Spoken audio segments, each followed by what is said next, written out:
Hey mages, welcome to today's video. Today I've got some zero rare budget decks for you. These decks are literally just commons and uncommons, and with the new Outlaws of Thunder Junction set out, it's always good to get some, fun decks to play while potentially saving some of those rare wildcards. Now, with each of these three decks, I will have some upgrade suggestions as well, so if you do want to splash a few rares in it, you can, but these decks are ready to play straight away on Arena. Now, first of all, let me just say as well, thank you for all the well wishes. There's not been many videos recently for the last month or so because I was quite poorly, went down with like the worst flu ever. So yeah, hopefully on the mend, and the video productions roll will just keep coming now. But enough of that, let's get on to taking a look at today's first deck, which is Outlaws. Now, this is primarily a Rakdos aggro build using the Outlaw mechanic. Deck idea came around Vile Smasher Gleeful Grenadier. This is a 3-2 Goblin Mercenary. Now, Outlaws are assassins, mercenaries, pirates, rogues, and warlocks. They're all outlaws. So it's good to fill a deck with these to get the synergy that we need when Vile Smasher is down. Because whenever an outlaw enters the battlefield under your control, the Smasher deals 1 damage to target opponent. Very sweet card and a cool budget build around card as well. So we want to be filling our deck up with some really good creatures. We've got 24 here. We've got mercenaries. We've got warlocks. We've got a mixture of different things here. We've got 8 instants in there, 4 enchantments, and then 24 lands as well. The deck has a very low CMC of 1.9. Potentially we could have gone 23 land, but I went with 24. Just to keep it, we haven't got lands, we've got basic lands, 11, 9, so we don't really want to get stuck on lands on this. If we go lower down, we might get a little bit mana screwed. So we're using the new Jagged Barrens as well. Ends the battle for 1 damage to target opponent. Really, really good budget land this.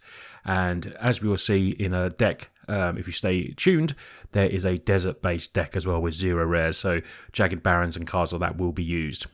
So we want Outlaws to come into the field. We have really good one drop that really makes mono black aggro and Rakdos aggro. They were missing, kind of a really good one drop, and Forsaken Miner, for us budget players that we are anyway, this can come in. It's a skeleton rogue, and like I said, this is an outlaw because it is one of the rogues. Now, it can't block, but its stats are above its station of 1 mana to cast, and it's a 2-2. Whenever you commit a crime, you may pay 1 black mana. If you do, you get to return this back to the battlefield from your graveyard. So, committing a crime, targeting opponents, anything they control and or cards in their graveyards is a crime, so pinging, anything like that, target opponents, and we can just keep recurring this. And obviously if we've got these on the field, it's good. Now, this is legendary, so we can only have 1 at a time. Shame it's legendary. It would have been great to stack those points of damage, but I suppose for 2 mana, a 3-2, that has a really cool effect as well. It probably would be too much to be non-legendary, though, to be honest. We then have the Link Breaker in there, Warlock. This is a 1-1. This, when it dies, creates a mercenary, which is another trigger for us. As you can see, the aggro part of this is not just all about attacking, it's about pinging our opponent as well. And this can bring the 1-1 red mercenary into play, and it can give another target creature +1/0 until end of turn as well. So pumping up something big as well, because we do have a very good card with Trample that we'll look at in a sec. We got Blood Hustler, a rogue. Whenever you commit a crime, put a 1-1 counter on it. And then we have a nice, cool late game drain effect. If we get stuck and we can't get those final bits of damage through, you can pay 4 and target opponent will lose life and we gain 1 life. Quite slow for us to do this because, it is a late game thing really. If you maybe need it to finish off an opponent, it's good. Opponents will tend to kill this, but it can get quite big. So keep committing those crimes and then putting the counters on this. It's a real shame that the ability only triggers once each turn, but it's still a good card, and I've had this up to like 6/6, I think is my best I've had this up to before either we won the game or it was killed. Bloodtithe Harvester is just in there for a very good card. 3-2 above the stats. Makes blood token as well, so we can sacrifice, maybe draw a card or kill a creature. Although it doesn't trigger Vile, it's just a very good card for the Rakdos aggro build. Then when we look at our Final creature, Hellspur, Brute Affinity for Outlaws. So this can cost as little as 1 red mana, and it's a creature that has trample, so we can get over those final bits of damage. And we can, with early plays with 1 mana creatures like this, we can get this down a lot earlier and then start stomping away with our Minotaur Mercenary Hellspur Brute. Very good card, and yeah, it has to be dealt with because at 5 power, it doesn't really take a lot to get much damage through. And if this dies and then target creature gets +1, now we've got those Mercer in there, you can always pump up your Brute and then make it a 6/4 trample as well. So if we look at some of the other cards that we've got in the deck, going with Corrupted Conviction, new card from Outlaws. Sacrifice a creature, draw 2 cards. Obviously, Milner can come back, and then Linebreaker makes a creature when it's sacked as well, so we've got good fodder for that as well, which is really good. Kumanu, just a great card in all red, aggro sites of decks, along with Play with Fire, some cards that you will know and you will certainly have in your collection as well. We then have 3 Go for the Throat. Good removal, 2 mana, as long as it's not an artifact, it just does the job. Like I said, land-based, very simple. The Jagged Barrens to get some extra damage in there and help us with a bit of mana. And then the basic swamps as well for this card. So let's have a look at a couple of upgrades ideas that I've got. Obviously, the lands are very much needed to make this a lot more consistent than it is. We know that Blackcleave Cliffs, Haunted Ridge, Sulphurous Springs are all going to be very good coming in for the swamps and mountains. I would still keep Jagged Barrens in there myself. I like it. I know it comes in tap, but I love the 1 damage for doing the crime as well. 2 creatures that I like from the new set, Vadmir New Blood, 2/2. Whenever you commit a crime, put a 1/1 counter on Vadmir New Blood. This ability only triggers once each turn, but if it has 4 or more counters in it, it has Menace and Lifelink. So probably just a straight up upgrade for Blood Hustler.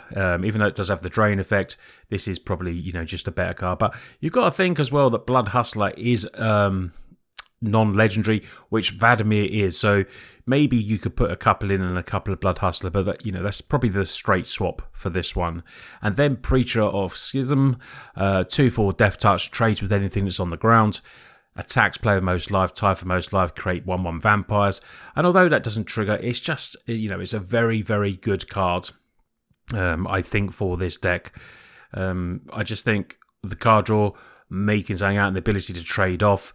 When you have the most life or tie for most life, you draw a card, but you do lose a life. But I just think it's a very good 3-drop and can trade off with a lot of creatures. So it's it's worthy of a place in there as well, potentially. So this is our first deck. Now let's get on to the second 0 rare deck. We now have deserts. Now, I'm really excited to see deserts. I love shrines decks, anything like that.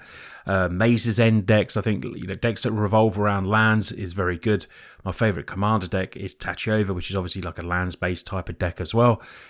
We get some really cool cards in there. Now, like I previously said about the other deck, these deserts come in, they do 1 damage to opponents. So we have them all here. We have like the Springs here for the Dimir colours. We have the Gulch, Backwards, Heath, loads of them. Oasis, Archway. We really do have this archetype now with all of these deserts in there.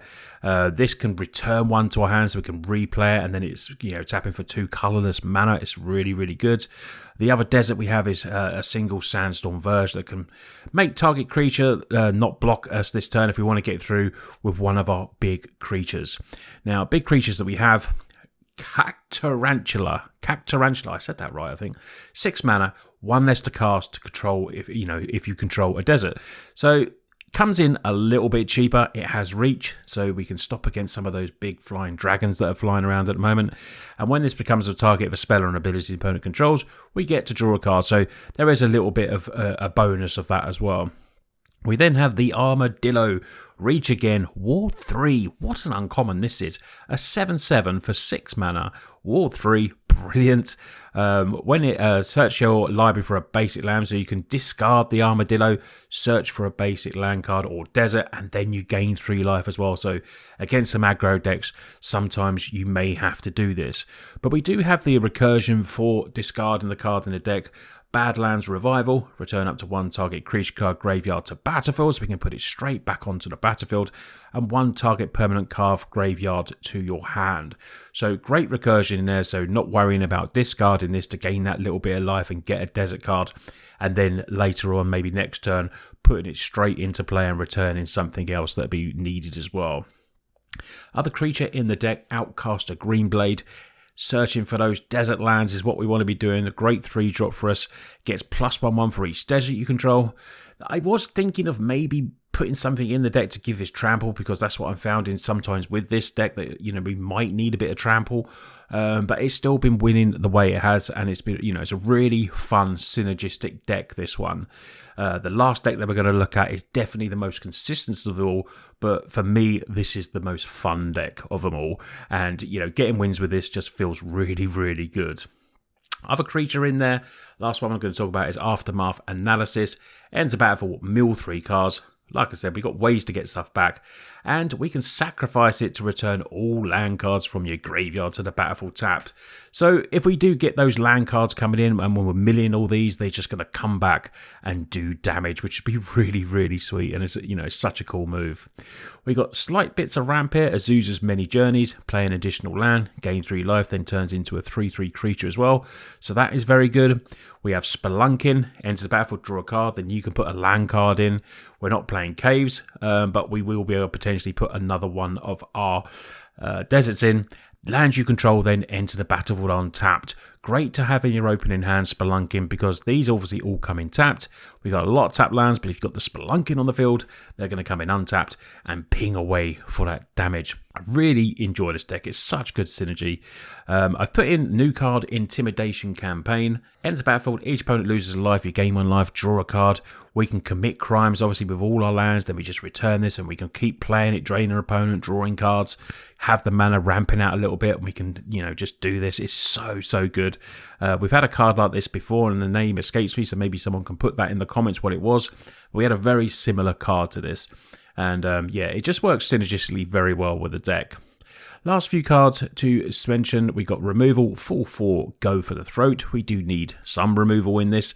And then we're playing the new card, Seize the Secrets. Spell costs 1 less to cast if you've committed a crime this turn. So potentially 2 mana, very easy for us, 2 mana, draw 2 cards. Absolutely love this deck. Let's look on to the sideboard and some ideas that you can bring in. Few rare creatures that can come in.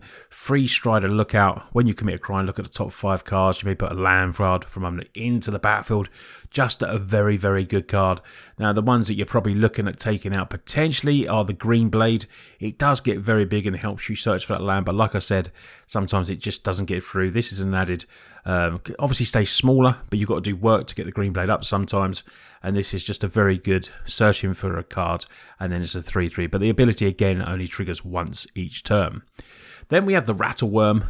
Has flash as long as you control a desert, and this is the card that I think will really make the deck good.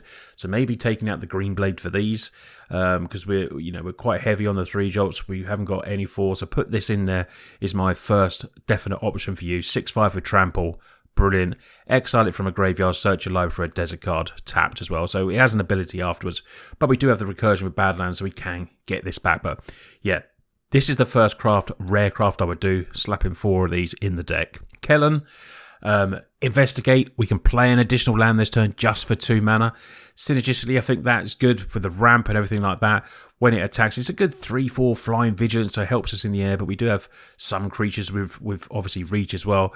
But if you control that permanent, you get to draw in cards as well, so you could potentially destroy something of yours. But to me, this is just an idea of ramping out and then getting a good 3/4 flyer.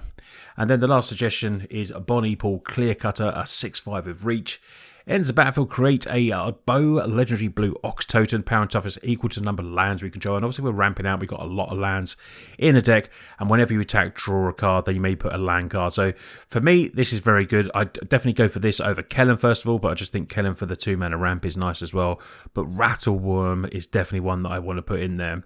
Look at the stats, we've got 26 lands. I tested 28, still worked okay, but I settled on 26.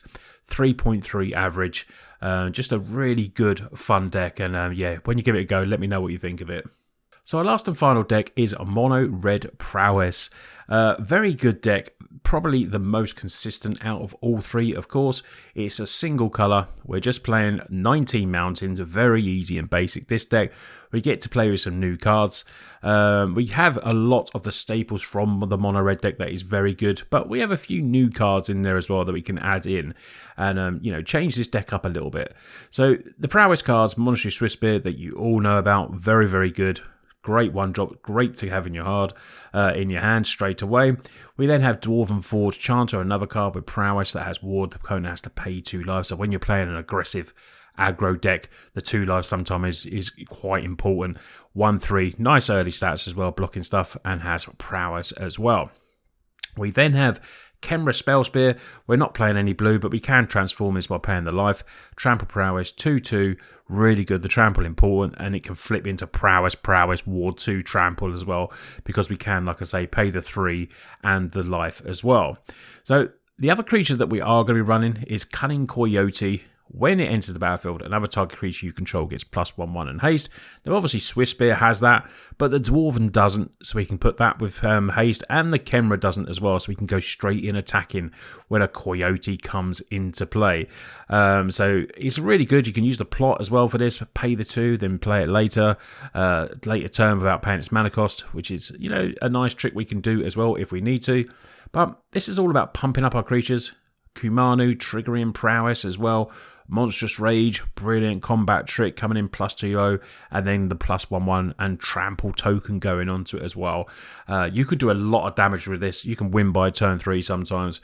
We've got Antagonize +4, +3, which is, putting all these on with a monstrous on there, getting the trample over. It's just really good, and it can literally be GG's so quick. Then we have Demonic Ruckus, 1/1, Menace, Trample, getting around blockers, the little blockers trampling over, goes into the graveyard, we draw a card, has Plot as well, and only 1 mana, which means then we can play it for 0 later on. Just a really cool new card, and we've got a couple of them in there to try out and basically see how good this is. We then have Highway Robbery, another plot-themed card. Playing this there, sacrifice or discard a card. You have to sacrifice a land, which in mono red is not terrible, to be honest. And then you get to draw 2 cards. So, plot this down and then play it later when you've got your lands, which I think, or, you're getting flooded, then you want to discard a land. Either way, it's just a really cool interaction of a card. And then we've got Lightning Strikes as a 4 of, play with fire, like I said, 4 of as well, lots of damage to the dome. And then Scorching Shot, 5 damage to target creature for just 2 mana for Sheoldred. Oh, absolutely brilliant. Just double red, no other stipulations needed for this card. So it is sorcery, so we have to do it in our turn after they've played it, but still a good way to keep the battlefield clear to go through. Now, this is a very aggressive deck. There's not much more to say about this deck. It is playing your Prowess creatures, pumping them up and getting this damage through as quickly as you can. This is what this deck does. You know what mono red does. This is why this is ultra consistent. You can see, it's 2, the CMC is 2. 1.6 is the average. Just the 19 lands needed for this deck. But if you're looking to upgrade, there's a few good things you can do. Our Fugitive Codebreaker is another good card with Prowess. Has haste as well. Cost is reduced by 1 for each instant as a sorcery card if you want to play the disguise cost. But I generally just put this down and I'm starting to attack with this. So 2 mana can go straight in there. Swapping round maybe for the Dwarven, potentially. You have to sort of test what you need. I mean, I like Khemra a lot. Just the 1/3 stats, this is just more aggressive. And obviously doesn't need the interaction of a Coyote to come down and start attacking. And then one of the most talked about cards in Standard at the moment, which is Slickshot Show Off. 1/2 Flying Haste. When you cast a non-creature spell, +2/+0. This is the main card that you want to get into the deck if you can. 4 of these straight away. Plot ability as well, so then you could play it with 0 and then but the Flying Evasion, the ability to play non-creature spells and give it +2/0, it's just an absolute beater. Now, if you do want to add another couple of lands, rare lands, Mishra's Foundry is always good in mono red decks. Another creature that can just, start attacking after it's, been down. So I think, this is the only other land that I potentially would add in there, but I don't think it's necessarily needed, but it's just a nice bit of extra, power on the ground, shall we say. So that is today's 3 decks. Let me know what you think. 0 rare. Sorry it wasn't out a little bit sooner, but like I said, struggling with illness a little bit. But now, hopefully we'll be up and running and the videos will start flowing again. Big shout out for all the support from my patrons. I really do appreciate it, especially, you know, in times. And everyone's been watching the videos still in the meanwhile, leaving me comments and stuff like that. I really do appreciate that. It really does help. So let me know in the comments which one of these decks you're going to play. Thanks for watching today. You lot take care, and I'll see you on the next video.